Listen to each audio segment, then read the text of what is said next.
레고랜드에 가보신 적이 있으신가요? 개장 초기만 해도 아시아 최대 규모, 세계 두 번째 크기의 레고랜드라던 춘천의 레고랜드. 하지만 아마 직접 방문해보신 분보다 뉴스를 통해 들어보신 분들이 더 많을 것 같은데요. 이마저도 최근에는 언급이 줄어들었죠. 총 개발비만 약 7,300억 원을 들였음에도 여전히 비청사는 고사하고 매년 적자만 더 쌓이고 있는 실정이라고 합니다. 레고랜드는 지금 어떤 상황이기에 이런 상황까지 처한 걸까요? 오늘은 그 이유에 대해 분석해봤습니다.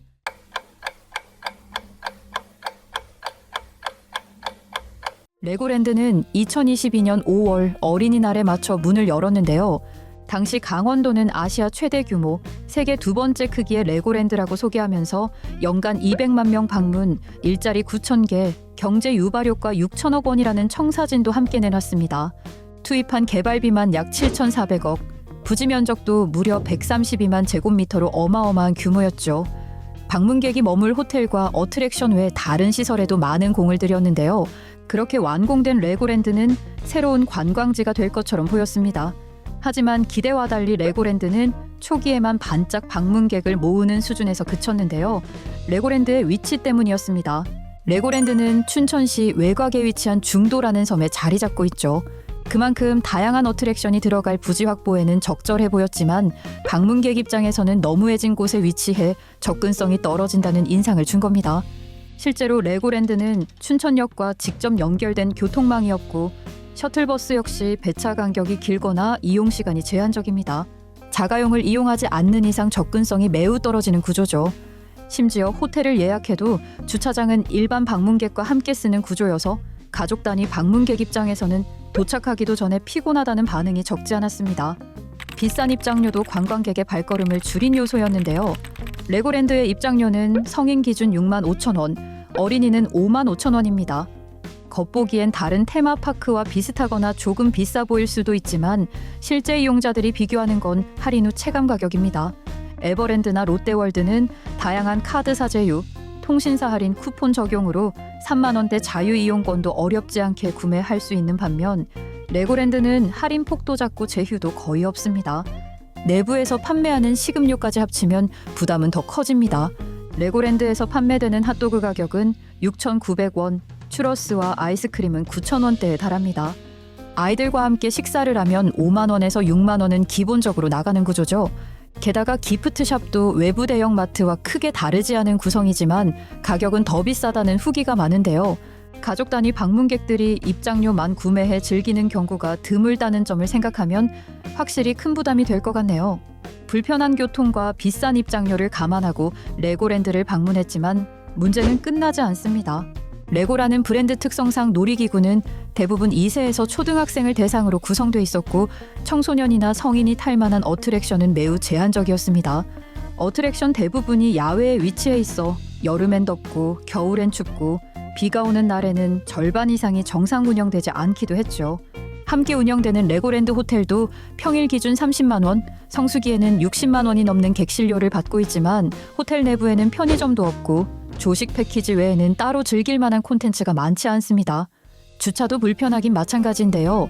호텔 앞 유료 발레 파킹을 이용하거나 레고랜드 주차장에 차를 두고 정작 호텔 이용객은 셔틀버스를 타야 하는 구조입니다. 결국 구태여 비싼 입장료를 지불하고 먼 길까지 왔음에도 정작 즐길 거리가 없는 테마파크라는 인상이 형성되었습니다.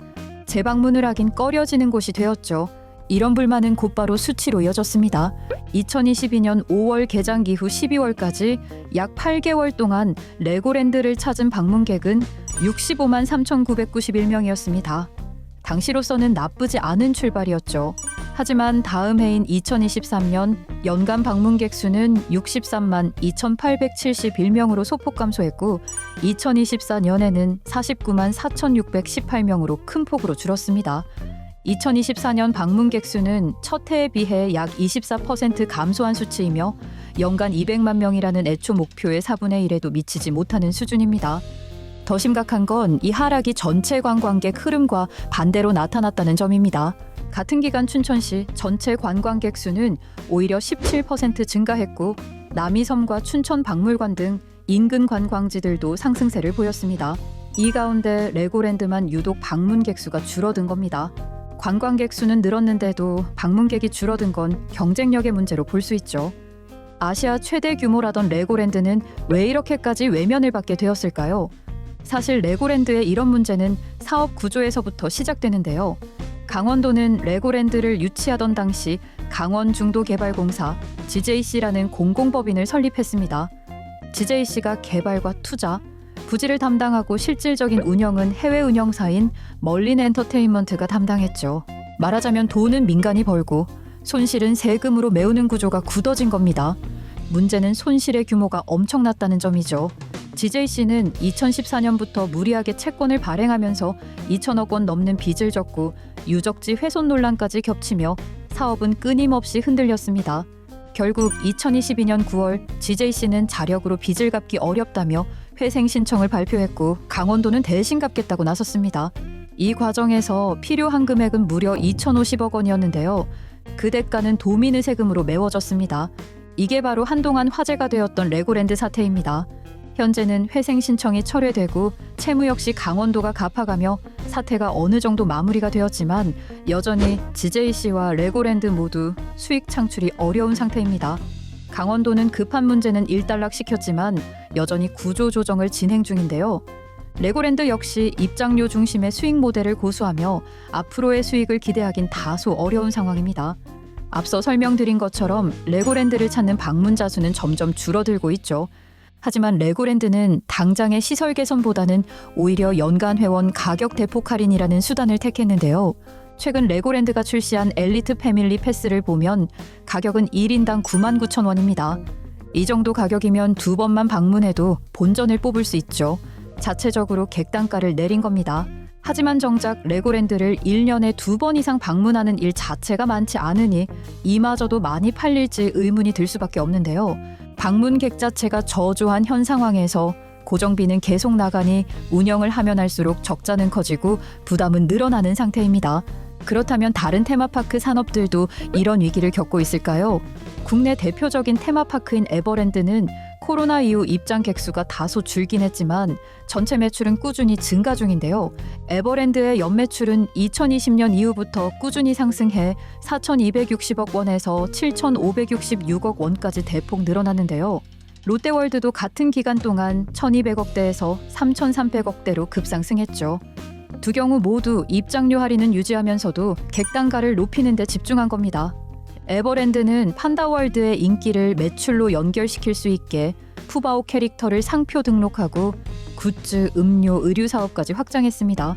롯데월드도 아이돌과 협업한 웹툰, IP를 활용해 테마파크 전역을 팬 이벤트 공간으로 만들고 이벤트도 진행했죠. 이런 전략들로 방문객이 테마파크를 방문하리요를 만들어주었습니다. 특히 가족 단위 방문객이 아니더라도 공간 전체를 즐길 수 있는데요. 사실 이런 전략은 해외에서도 찾아볼 수 있습니다. 바로 디즈니랜드와 유니버셜 스튜디오인데요. 단순한 가족 단위 놀이공원이 아닌 마니아층을 확보하며 확실한 정체성과 수익성을 확보한 겁니다. 반면 레고랜드는 마니아층이 확실한 레고라는 브랜드 이미지를 제대로 활용하고 있는지 미지수입니다. 레고랜드 역시 지금의 문제를 해결하기 위해 노력 중이긴 합니다. 적극적으로 레고 팬들을 끌어모으기 위해 올해 봄에는 닌자 블라썸 시즌이라는 테마 이벤트를 진행했고 최근에는 닌자고 테마의 어트랙션인 스핀지 주 마스터도 오픈했죠. 5월부터는 전 세계 7개국 레고랜드가 동시에 개최하는 글로벌 레고 페스티벌도 진행하는 건데요. 이러한 노력들은 분명 레고랜드가 다시 고객을 모으기 위한 가장 기본적이고 충실한 방법이죠. 하지만 이런 노력들이 실질적인 회복으로 이어지기 위해서는 좀 더 장기적인 전략이 필요해 보입니다. 레고랜드 전체의 사업 구조나 브랜드 신뢰도를 근본적으로 회복해야만 하죠. 무엇보다 한번 다녀온 사람이 다시 찾고 싶어지는 공간이 되어야 합니다. 과연 레고랜드는 다시 반등할 수 있을까요? 오늘 영상이 유익하셨다면 구독과 좋아요, 알림 설정도 잊지 말고 부탁드릴게요. 다음 영상에서 더 흥미로운 내용으로 찾아뵙겠습니다. 오늘도 시청해주셔서 감사합니다.